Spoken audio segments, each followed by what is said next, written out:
Hi all, welcome back to Malayali from Thrissur. നമ്മുടെ വീടുകളിലെല്ലാം സാധാരണയായി കാണാറുള്ള ഒരു ചെടിയാണ് മണിത്തക്കാളി. രുചിയിലും ഔഷധ ഗുണത്തിലും ഒക്കെ സമൃദ്ധമായിട്ടുള്ള ഈ ചെടിയെക്കുറിച്ച് കുറേ പേർക്കെങ്കിലും കാര്യമായ ഐഡിയയൊന്നും ഇല്ല എന്നുള്ളത് മനസ്സിലായത് ഈ അടുത്താണ്. അവർക്ക് വേണ്ടിയുള്ളതാണ് ഈ വീഡിയോ. വിക്കിപീഡിയ പറയുന്നത് പ്രകാരം ഈ ചെടി ഏകദേശം 4 അടിയോളം ഉയരത്തിലാണ് വളരുക. പക്ഷെ നമ്മുടെ വീട്ടിലൊക്കെ അതിൽ ഉയരത്തിൽ വളരാറുണ്ട്. വഴുതനയുടെ വിഭാഗത്തിൽ വിട്ടിട്ടുള്ള ഒരു ചെടിയാണ് ഇത്. ചെറിയ വെളുത്ത പൂക്കളാണ് ഇതിനുള്ളത്. ചുണ്ടങ്ങയെ പോലെയുള്ള കായാണ്, ഇങ്ങനെ ഉരുണ്ടിരിക്കും. പക്ഷെ ആ ചുണ്ടങ്ങയുടെ അത്ര വലിപ്പമൊന്നും കാണില്ല.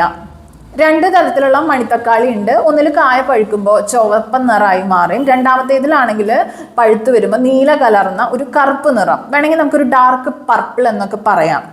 ഈ കായ വളരെ ചെറുതാണ്. നേരത്തെ പറഞ്ഞല്ലോ, ചുണ്ടങ്ങയുടെ കായയുടെ അത്ര വലിപ്പമൊന്നും കാണില്ല.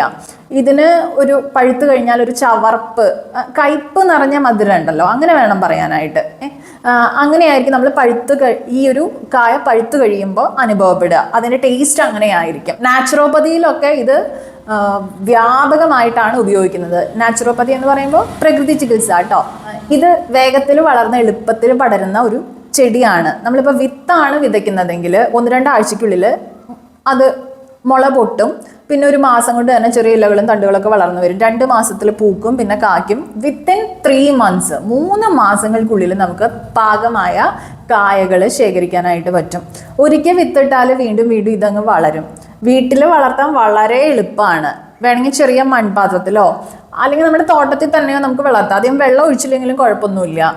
ആയുർവേദത്തിലൊക്കെ ഇത് സമൂലം ഔഷധ ഗുണമുള്ളതാണ് എന്നാണ് പറയുന്നത്. അതായത് വേരുൾപ്പെടെ ഇതിൻ്റെ ഔഷധ ഗുണമുണ്ട് എന്ന് പറയുന്നുവെങ്കിലും ചിലരൊക്കെ ഇതിൻ്റെ പച്ച ഇലയും കായും ഒക്കെ പിന്നെ അലർജിക് റിയാക്ഷൻ ഉണ്ടാക്കിയിട്ടുണ്ട് എന്നും പറഞ്ഞ് കേട്ടിട്ടുണ്ട്. ചില വീഡിയോസിൽ കേട്ടതാണ്. അപ്പോൾ പ്രഗ്നൻ്റ് ആയിട്ടുള്ള ലേഡീസൊക്കെ ഇത് യൂസ് ചെയ്യുമ്പോൾ ഡോക്ടേഴ്സിൻ്റെ അടുത്ത് ചോദിച്ചതിന് ശേഷം മാത്രം ഉപയോഗിക്കുക.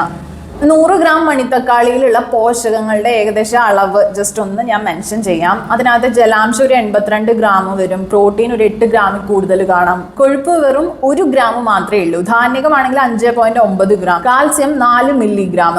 അതുപോലെ തന്നെ ഇരുമ്പാണെങ്കിൽ, അയൺ ആണെങ്കിൽ 20.5 മില്ലിഗ്രാം ഒക്കെയാണ് വരുന്നത്. പിന്നെയും കുറേ പോഷകങ്ങൾ ഉണ്ട് കേട്ടോ അതിനകത്ത്. ഞാൻ എല്ലാം മെൻഷൻ ചെയ്യുന്നില്ല എന്ന് മാത്രം. ഈ മണിത്തക്കാളി നമുക്ക് വേണമെങ്കിൽ വെയിലത്ത് വാട്ടിയെടുത്ത് വറുത്തുപയോഗിക്കാനായിട്ട് സാധിക്കും. നമുക്ക് വെയിലത്ത് വാട്ടിയെടുത്തിട്ടുള്ള മണിത്തക്കാളി പാക്കറ്റായിട്ട് ഓൺലൈൻ വാങ്ങാനൊക്കെ കിട്ടും കേട്ടോ. 100 ഗ്രാമിന് തന്നെ 250 രൂപ മുതലാണ് വില വരുന്നത്. അത് നാട്ടിലത്തെ കാര്യമാണ്. അപ്പോൾ വിദേശത്തെ വില പറയണ്ടല്ലോ. നല്ല ഒറിജിനൽ മണിത്തക്കാളി തൈകൾ, വളമടിക്കാത്തത് കേട്ടോ, വേണ്ടവരുണ്ടെങ്കിൽ താഴെ കാണുന്ന നമ്പറിൽ കോണ്ടാക്ട് ചെയ്യാം. സംഭവം തൃശ്ശൂർ ബേസ്ഡ് ആണ്. ദി ലോറക്സ് എന്ന ഗംഭീര പേരൊക്കെ ഉണ്ട് ഈ സംഭവത്തിന്. ദി ലോറക്സ് മൂവി കണ്ടവർക്ക് കാര്യം കത്തിക്കാണുമെന്ന് വിചാരിക്കുന്നു. അപ്പോൾ നിങ്ങളുടെ കട്ട സപ്പോർട്ട് കൊടുക്കുക കേട്ടോ. പിന്നെ നമ്മുടെ ചാനലിനും ഒരു കട്ട സപ്പോർട്ട് തന്നാൽ നന്നായിരിക്കും. ചാനൽ ഇതുവരെ സബ്സ്ക്രൈബ് ചെയ്യാത്തവരുണ്ടെങ്കിൽ പ്ലീസ് ഡു സബ്സ്ക്രൈബ്. അതുപോലെ തന്നെ ആ ലൈക്ക് ബട്ടൺ ചെറുതായി ഒന്ന് അമർത്തുക, കമൻ്റൊക്കെ ചെറുതായി ഒന്ന് തന്നാൽ വളരെ നന്നായിരിക്കും. അപ്പോൾ പുതിയൊരു വീഡിയോയുമായിട്ട്, പുതിയൊരു വിഷയവുമായിട്ട് വീണ്ടും കാണാം. Signing off, Malayali from Thrissur. Bye for now.